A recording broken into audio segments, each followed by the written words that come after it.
Hello, जय हिंद।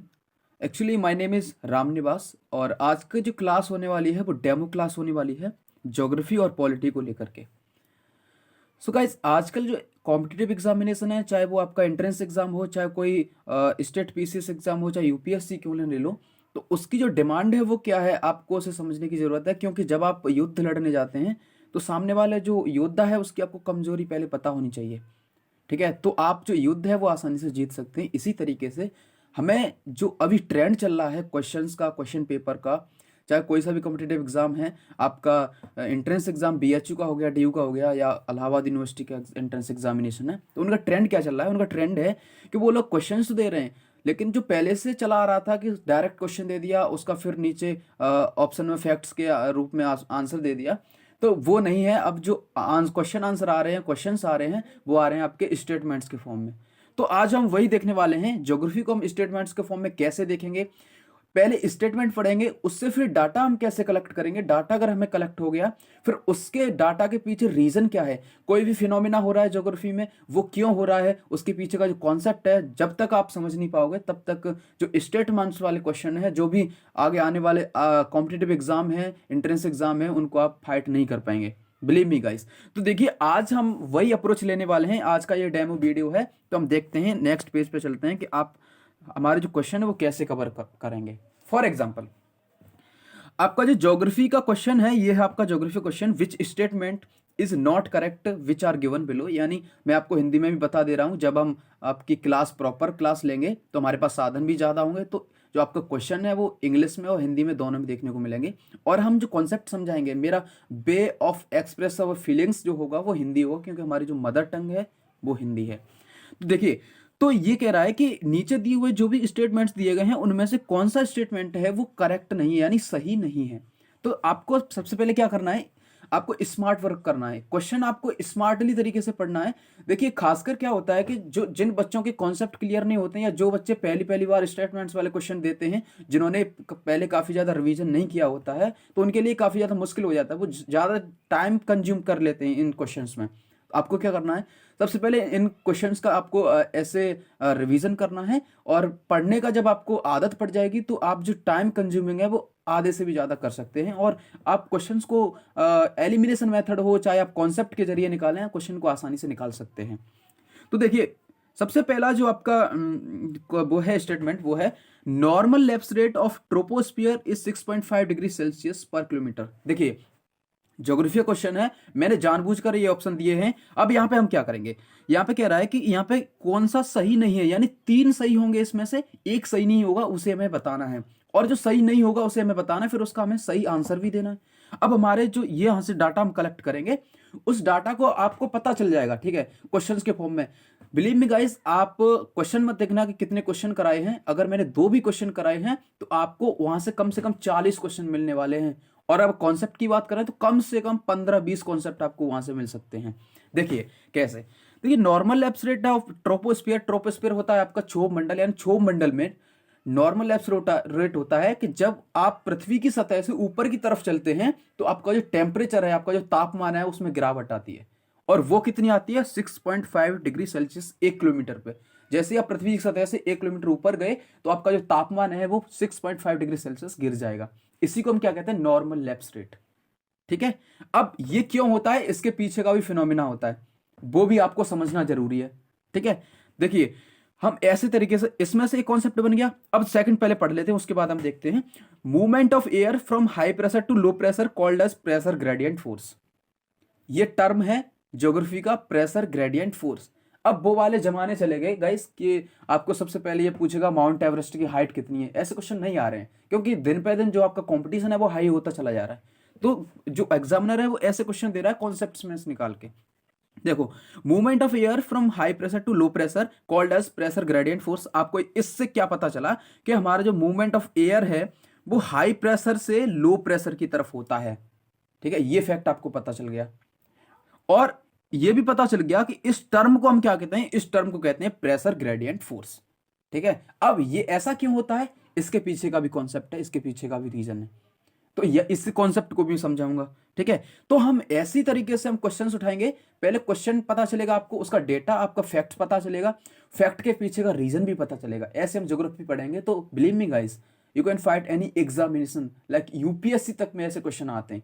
देखिए next आपका जो स्टेटमेंट है वो है Coriolis force works at 90 degree to the direction of wind, यानी हवा है, जो हवा है वो हाई प्रेशर से लो प्रेशर यानी उच्च दाब से निम्न दाब की तरफ बहती है, ठीक है। और उसका रीजन क्या है, उसका रीजन इसे हम बोलते हैं प्रेशर ग्रेडियंट फोर्स।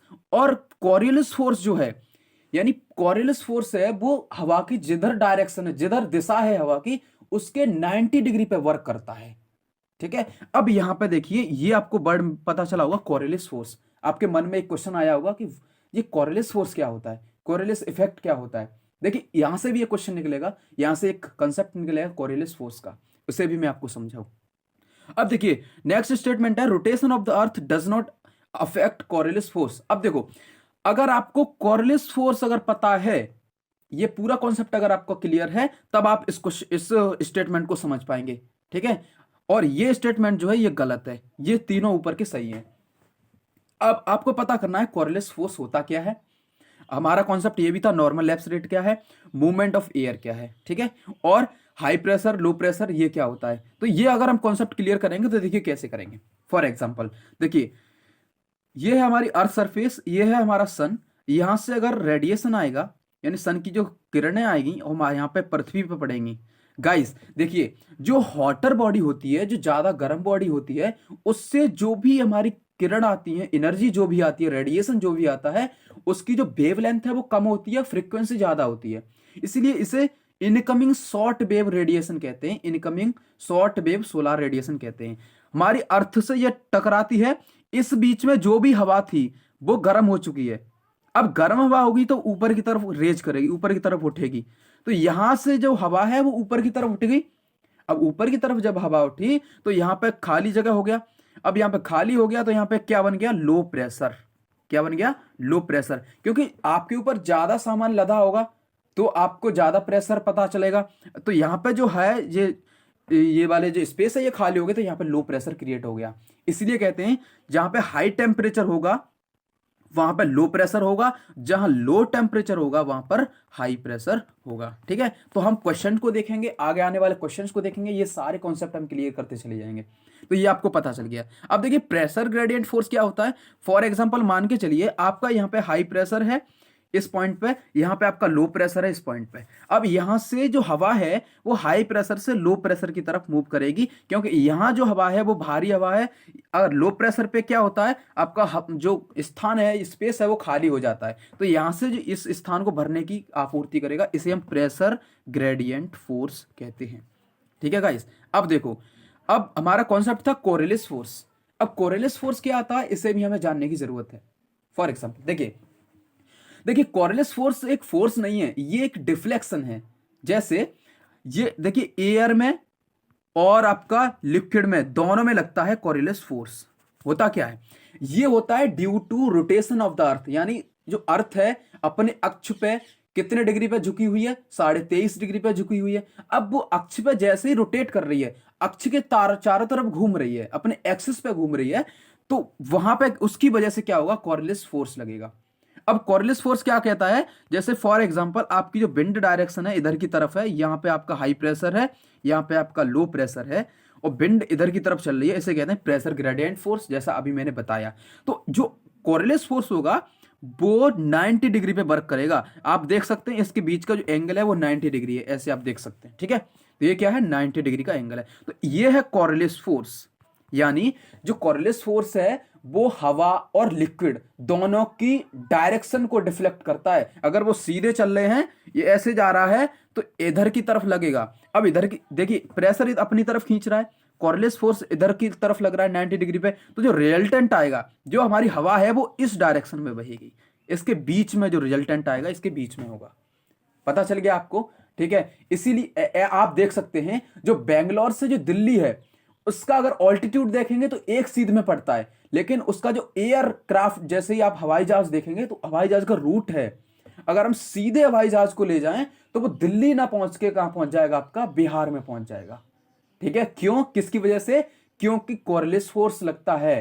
ठीक है, जैसे आप सरफेस से ऊपर जाएंगे तो वहां पे कोरिलेस फोर्स वर्क करता है, इसलिए हवाई जहाज सबसे पहले इधर आपका महाराष्ट्र में होकर, गुजरात में होकर, तब दिल्ली की तरफ जाता है। इसका पीछे का रीजन ये है। ठीक है गाइस, अब देखिए हमारा जो कॉन्सेप्ट था ये हमने क्लियर कर चुके हैं। आपको पता चल गया होगा, अगर हमारी पृथ्वी घूमना बंद कर दे, अगर हमारी पृथ्वी घूमना बंद कर दे तो कोरिलेस फोर्स पृथ्वी पर नेग्लिजिबल हो जाएगा, यानी बचेगा नहीं। अब देखिए ऐसे हम ज्योग्राफी पढ़ेंगे, आपको पता चल गया हम ज्योग्राफी कैसे अप्रोच करेंगे। और यहाँ पे अगर एक हम पॉलिटी का क्वेश्चन लेते हैं, पॉलिटी भी ऐसे ही अप्रोच करेंगे स्टेटमेंट के फॉर्म में। तो यहाँ कह रहा है which statement is not correct which are given below. तो देखिए आर्टिकल 21 ने ये provides right to free and compulsory education age group between 6 to 14, यानी आर्टिकल जो 21A है वो क्या कहता है कि आपका जो 6 से लेकर 14 साल के जो बच्चे हैं उनके लिए फ्री एजुकेशन प्रोवाइड कराई जाएगी सरकार की तरफ से। ठीक है, अब इसके पीछे हम बताएंगे। देखिए ये आपको पता चलेगा, ये फैक्ट होता है, आर्टिकल 21 में ये लिखा हुआ है। अब ये कौन सा अमेंडमेंट है, 86th अमेंडमेंट है, कब हुआ था, 2002 में हुआ था। तो ये फैक्ट आपको साथ के साथ पता चल जाएंगे, ऐसे हम पॉलिटी पढ़ेंगे। अब ये वाला सही है। दूसरा देखिए article 50 talks about separation of executive from judiciary, यानी जो आर्टिकल यानी आपका अनुच्छेद 50 है वो किसकी बात करता है कि आपका जो एग्जीक्यूटिव यानी कार्यपालिका है और जो न्यायपालिका है वो एक दूसरे से अलग रहेंगी। अब जब अलग रहेंगी तभी तो सिस्टम अच्छे से काम कर पाएगा। अब देखिए ये आर्टिकल 50 में लिखा हुआ है। अब आप यहाँ पे आप बात भी कर लेंगे, यहाँ हम बताएंगे आपको कि किस देश से लिया गया है। ठीक है, ऐसे हम पॉलिटी को अप्रोच करेंगे। अब देखिए तीसरा स्टेटमेंट कह रहा है, ये वाला सही है। अब तीसरा कह रहा है 42nd amendment act socialist secular integrity words added in preamble, यानी जो आपकी प्रस्तावना है उसमें 42वें संविधान संशोधन के तहत ये 3 वर्ड जोड़े गए थे, सोशलिस्ट, सेकुलर और इंटीग्रिटी। ठीक है, तो ये बिल्कुल सही बात है, ये स्टेटमेंट सही है। अब हम ये भी पता करेंगे 42nd अमेंडमेंट हुआ कब था और इसका दूसरा नाम भी क्या है। तो हम ऐसे ही हमारी अप्रोच रहेगी। तो हम बिलीव मी गाइस 2 क्वेश्चन से आप कई सारे क्वेश्चन, 40 क्वेश्चन बना सकते हैं। ठीक है, और आपके जो कंसेप्ट है वो भी आपको पता चलता रहेगा साथ साथ में। और देखिए जो चौथा जो है स्टेटमेंट वो कह रहा है money bill may be introduce in either house of parliament, यानी जो मनी बिल है यानी धन विधेयक है वो संसद के किसी भी सदन में आप पेश कर सकते हैं, ऐसा नहीं है। ठीक है, ये जो स्टेटमेंट है ये गलत है। क्यों? क्योंकि अगर आपका कोई साधारण विधेयक है वो हम किसी भी सदन में पेश कर सकते हैं, लेकिन जो मनी बिल है यानी जो धन विधेयक है उसे हम केवल और केवल लोकसभा में पेश कर सकते हैं।